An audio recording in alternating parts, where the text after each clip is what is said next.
Hey everyone, it's Carrie and welcome to another video. So this video is coming out a wee bit delayed. I had been intending to make this video for a little bit, but then I have a market this weekend and I was sitting there like, okay, how much am I actually gonna crochet in a short amount of days? And then I actually had the opportunity to show my horse this past weekend. Whenever I have to do like horse shows or anything, my schedule gets so messed up. Usually I'm like up at like 4 and then I'm like going to the horse show and like doing my horses here. And honestly, I did not crochet at all like Friday, Saturday, Sunday. I was a little bit slow through the beginning of this week as well, just because this past weekend was crazy. It's been 3 years since I've owned my current horse and he finally decided to throw me off at the horse show. Luckily, I did not get like seriously hurt. I was just like really sore for a couple days, couldn't really move around, all that fun stuff. I still crocheted, but I definitely was, I think, like crocheting like slow because my whole like neck and back and shoulders and arm, everything was on fire. So I still crocheted, but it wasn't like my normal speed. So then I just decided, you know what, I'm gonna include basically like everything I've essentially made over the past 2 weeks before I head to this market, because I need to add all this stuff to my inventory and just kind of like do all that, and it'd be easy to do the 2 weeks and then go from there. So I actually have a market that was scheduled for this Saturday but got moved to Sunday due to the fact that we're supposed to have like 4 inches of rain on Saturday. Luckily they had a rain date already picked out, so it was like super easy to move it and everything. So I am doing that now. It's gonna be really windy, but we're gonna make it work. I did get accepted into 2 more markets moving forward. I have a market April 20th, and this is like the same one that I did in November, so it's a very large crowd, very large attendance. And then I got picked for my first ever 2-day market, which is like the middle of May, I believe. So I'm excited to have markets the next couple months, especially since I have now switched to not doing weekend markets. So having a little bit of extra money would definitely be helpful with everything I am doing with my horses. But I'll also include a few clips of me showing, just because like some people on Instagram always say, oh, I really like to see the horse stuff, and I never know. So this is for everyone out there who likes to see some horse videos.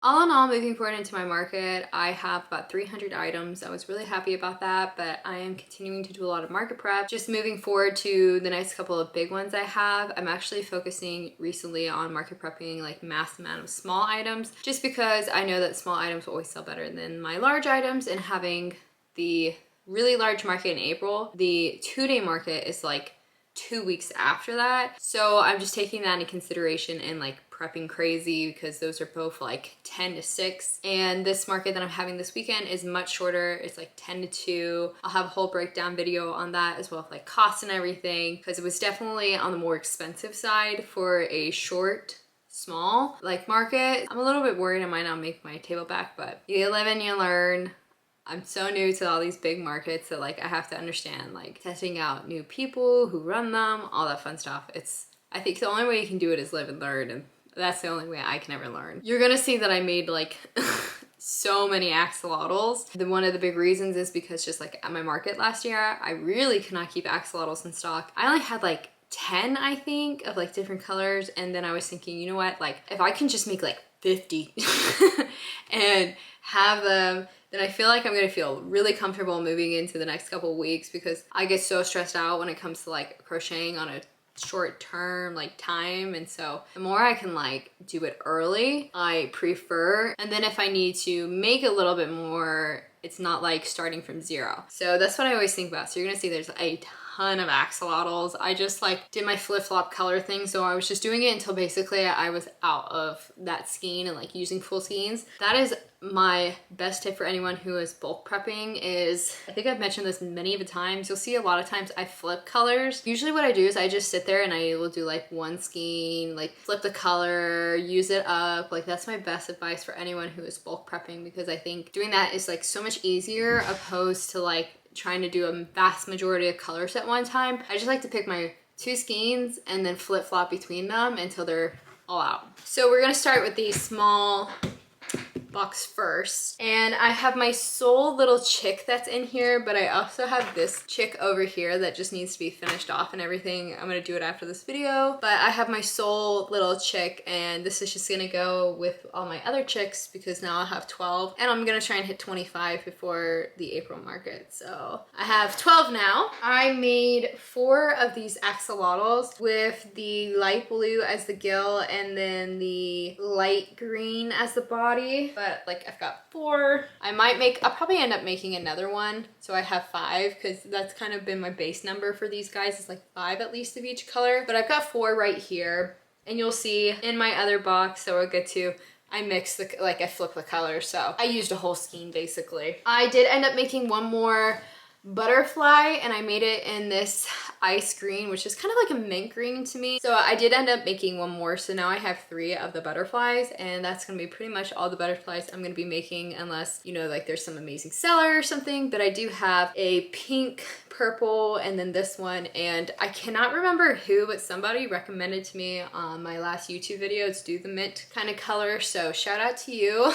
You helped inspire this one. And then as well, I made another one of these Barbie or baby bunnies, I think is what they're called. This will be my 3rd one that I've done, and probably the last one that I'm planning on doing, just because I don't really like to get too into like the spring themes or anything. Last year this one did sell, but it did take a little bit, so I'm hoping that this year, since my crochet has vastly improved since then, I'm just gonna see how they sell and then kind of go from there. But I have this one in pink, so I have pink, light purple, and then like the coral type of color. So that's all I have in this small box. Now we're gonna move into the big box. So starting off with the axolotls, because they're on top, because they're what I've recently made. This is what I said. I have the flip-flop of this color, and I highly recommend to anyone who is like market prepping. I think flip-flopping the colors is like the easiest thing to do for items like this. You'd be surprised how many you can make just like sitting down and doing it. I always say the more variety in colors you can have,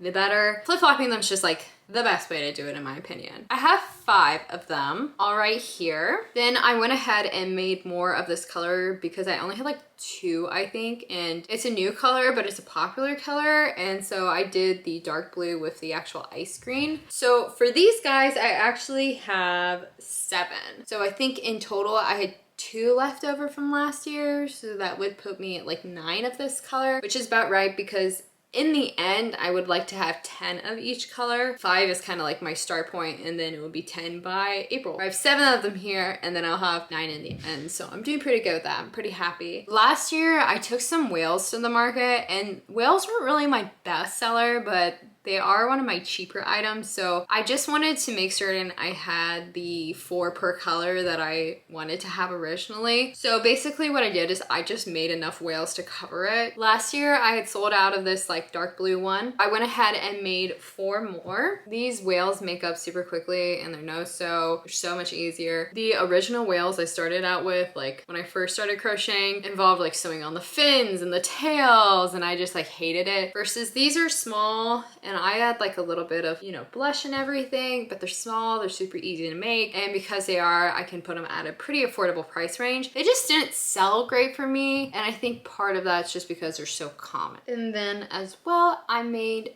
3 more of the purple ones to finish up the one that I had before, which would make it 4. And then I made my single light blue one, which would then also make it 4, and I have 4 pink ones left over from last year's market. So I'm all caught up on whales, and that's 16 in total. I have a few random octopus kind of. I like to have the octopus because they're another cheap item. I don't usually use like some of my normal yarn. I usually use like multicolored yarn or Bernette blanket just to use it up because they are one of my cheaper items. So I had some of the sweet snuggles that I just don't really use that much for anything. So I have 3 of the octopus in this color, and then I went ahead and made 1 more of this Bernette blanket yarn. I don't particularly use this yarn that often, but I had to buy like 6 skeins when I had made a custom for somebody. I have a lot of this left over, but I'm trying to think of other things to do besides octopus because it is a pretty color, but I just am a little bit stumped. So I have 1 in this like cotton candy baby color. I think a video back I was talking about bees or something. I have a love-hate relationship with bees. I think they're super common, and I think because of that, when you go to markets, it's very easy for like somebody to go somewhere else and buy a bee because they're cheaper and they all look the same. So I ended up finding this free pattern that had these bees, and this is gonna be a test run to see how these bees sell opposed to the normal bees. They're a little bit more work just because you have like the antennas and everything. I'm excited to see if they do better because I definitely prefer making them over the standard ones. So I have about 10 of these little guys. So here's some more, and then here is the last two. I added the smile and I added the blush. The original pattern did not necessarily call for that, and I also made the wings bigger than the original pattern just so they would stand out a little bit more. These are the little bees that I'm gonna test and see how they do. So I have about 10 of them. I made a few large items this past 2 weeks, but not as much as I had done the previous one. I went ahead and made a few more mini cows, and if you guys are interested, this is from my own pattern and everything. I made a few more. I think I've mentioned this, but I'm staying a little bit away from using like the large cow pattern and focusing a little bit more on the smaller one. So I have a lavender one, and I've mentioned this before too with the ears. Sometimes I do them this way, sometimes I do them the other way. You'll see one of the other ones I have is done the other way. If you guys ever want to do the ears, it's essentially the same thing, except you're not crocheting the pink part and you're doing the single crochet and then increase. I have a lavender one, I made a cherry blossom one, and then I made one of my sunflower ones because I did not have a sunflower cow. I had like the same kind of color with a flower crown. So I went ahead and made a sunflower one. So I made 3 mini cows. If you guys are interested, this pattern is by me, and I have the link in the description to the Etsy and everything. I went ahead and finished up this unicorn. This unicorn's actually been in my bin for quite a bit, but I really wanted to try and finish up a lot of things, and you'll see some of these last couple things are like things that I had started some pieces of and just never got around to finishing. So I made it a point the 2 weeks to really try and finish things, and this unicorn actually has eyes that I painted myself. If the camera will pick up, there you go.